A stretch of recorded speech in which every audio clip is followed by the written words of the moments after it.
ہم فلسطین کی مدد کیسے کریں؟ کیا ہم لوگ باہر نکل کر پروٹیسٹ کریں فلسطین کے لیے؟ اچھا ہو گیا، اسی سلسلے میں ایک میرا کلپ چلا کے مجھ پہ بہت زیادہ اعتراضات کیے جا رہے ہیں۔ ایک مولانا نے بھی میرے خلاف کلپ بنایا۔ میں نے بیان میں یہ کہا تھا کہ لوگ اسلامی ملکوں کو کہہ رہے ہیں یہ کچھ کرتے کیوں نہیں، کچھ کرتے کیوں نہیں؟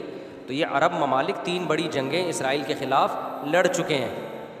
ایسا نہیں ہے کہ کچھ نہیں کر رہے، 3 بڑی جنگیں لڑ چکے ہیں اور ہار چکے ہیں، اپنے علاقے بھی گنوا چکے ہیں۔ اس بات کو لے کے نا ایک مولانا صاحب نے بھی میرے خلاف کلپ بنایا، مشہور مولانا ہے، کہ دیکھو یہ جہاد کا منکر ہے، بزدل بنا رہا ہے لوگوں کو، یہ پروپیگنڈا کیا ہے میرے خلاف۔ اس میں نے یہ نہیں کہا کہ جہاد مت کرو یا ان ملکوں کو جہاد نہیں کرنا چاہیے، میں نے تو صرف یہ کہا ہے کہ یہ جو الزام لگا رہے ہو نا کچھ بھی نہیں کر رہے، یہ غلط ہے۔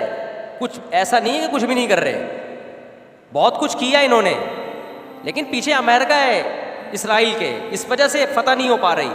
باقی جتنا کرنا چاہیے اتنا نہیں کر رہے، اور بھی کرنا چاہیے۔ یہ ہم نے کب کہا ہے؟ میرے سارے کلپ اٹھا کے دیکھو، ہم تو بار بار کہہ رہے ہیں جہاد بھی ہونا چاہیے، ان ملکوں کو بھی چاہیے کہ جہاد کریں، لڑائی کریں۔ تو وہ ادھورا کلپ چلا کے پروپیگنڈا کیا جا رہا ہے کہ مفتی صاحب طارق مسعود جو ہے جہاد کا منکر ہے، لوگوں کو بزدل بنا رہا ہے۔ اور اس طرح کی باتیں جو لوگ کر رہے ہوتے ہیں نا، کر وہ بھی کچھ نہیں رہے ہوتے، باتیں ہی کر رہے ہوتے ہیں۔ بارڈر کھولو، کسی طریقے سے راستہ بتاؤ، دیکھو پوری 1 ارب مسلمان جہاد پہ چلے جائیں گے۔ آپ بتاؤ کہ کہاں سے غزہ میں جانے کا بارڈر کہاں سے کھلا ہوا ہے، کہاں سے راستہ ہے؟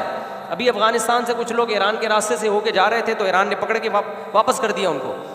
ایران کو یہ ڈر تھا پتہ نہیں اسمگلر ہیں یا سلپ ہو جائیں گے ایران میں، یا پتہ نہیں جہاد ہی کرنے جا رہے ہیں۔ تو ہر ملک کے اپنے مسائل ہیں، ہمیں اس سے لینا دینا نہیں ہے، ہم جہاد کے بھی قائل ہیں الحمدللہ، اور جو لوگ باتیں کر رہے ہیں ان سے زیادہ قائل ہیں الحمدللہ جہاد کے، اور اس مسئلے کا حل ہے ہی جہاد۔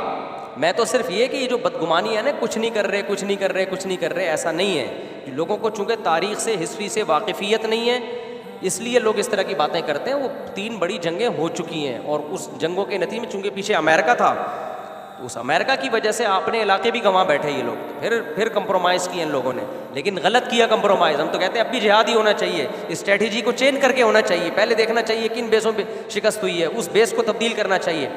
اور سب سے بڑی بات یہ کہ عوام کو اگر راستہ دے دیا جائے نا، یہ تینوں جو قریب کے ملک ہیں، شام، مصر، لبنان وغیرہ، یہ بارڈر کھول دیں، پھر تو مسلمان پیدل ہی اسرائیل کو فتح کر لیں گے۔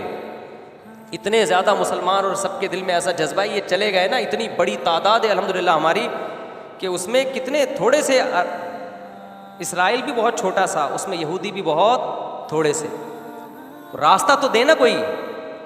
تو میرے خلاف بلا وجہ کے کلپ بنا کے وائرل کر دیا کہ یہ بزدل ہے، یہ لوگوں کو جہاد سے روک رہا ہے۔ جو اس طرح کی نیگیٹو بات کر رہا ہے نا، ہمیشہ اس پہ کیا کرو آپ کیا کر رہے ہو، آپ کیا کر رہے ہو، آپ بتاؤ، ہم آپ کی قیادت میں چلتے ہیں۔ تو باتیں پھینکنے پر گورنمنٹ کی طرف سے کوئی پابندی نہیں ہے، بولے آپ بتاؤ، بسم اللہ کرتے ہیں ہم، آپ ذرا راستہ بتاؤ کون سی سرنگ ہے جو نکلتی ہے۔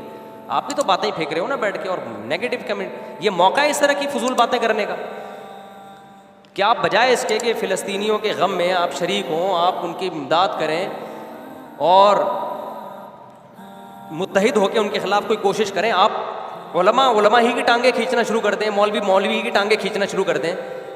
اور یہ ٹانگ کھینچتا ہوا وہ اچھا لگتا ہے جو خود کچھ کر رہا ہو، گرنیڈ ہاتھ میں ہو، جا رہا ہو بم لے کے، میں جا رہا ہوں، وہ مفتی طارق مسعود ممبر پہ شادیوں میں بیان کر رہا ہے، وہ بات کرے گا تو میں بھی شرمندہ ہوں گا، یار دیکھو یار یہ گرنیڈ لے کے پہنچ رہا ہے اور میں یہاں بیٹھا ہوں۔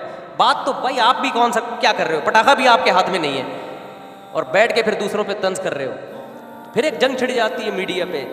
تو اس لیے اس پروپیگنڈے میں نہ آئے، ابھی اس طرح کی منفی باتیں پھیلانے کی ضرورت نہیں ہے، جس سے جو ہو سکتا ہے وہ کرنے کی کوشش کریں۔ مفتی صاحب کیا ہم پر جنگ فرض ہو گئی ہے؟ دیکھو، جب بھی کسی علاقے پہ کوئی غیر مسلم حملہ کرتا ہے، کسی مسلم کنٹری پہ، تو جہاد فرض عین ہو جاتا ہے۔ سب سے پہلے فرض عین ہوتا ہے اس ملک میں رہنے والوں پر، پھر فرض عین ہوتا ہے اگر وہ کافی نہ ہو تو اس کے جن ملکوں کی بارڈر ان سے ملتی ہے، پھر ان ملکوں کی بارڈر۔ تو فرض عین تو سب پہ ہے، لیکن جتنی جس میں استطاعت ہے اس کے حساب سے فرض عین۔ یہ اللہ کا فضل ہے کہ وہاں جو فلسطینی مسلمان ہیں نا، وہ اس فرض کو ادا کر رہے ہیں۔ وہ جس دن بیٹھ گئے تو ختم، اور نہتے ہو کے اکیلے لڑ رہے ہیں، وہ سب نے بارڈر بند کر دیا چاروں طرف سے، سارے ملکوں نے جانے کے راستے ختم کر دیے، وہ لڑ رہے ہیں پھر بھی۔ تو فرض عین ہے، لیکن استطاعت کے بقدر فرض عین۔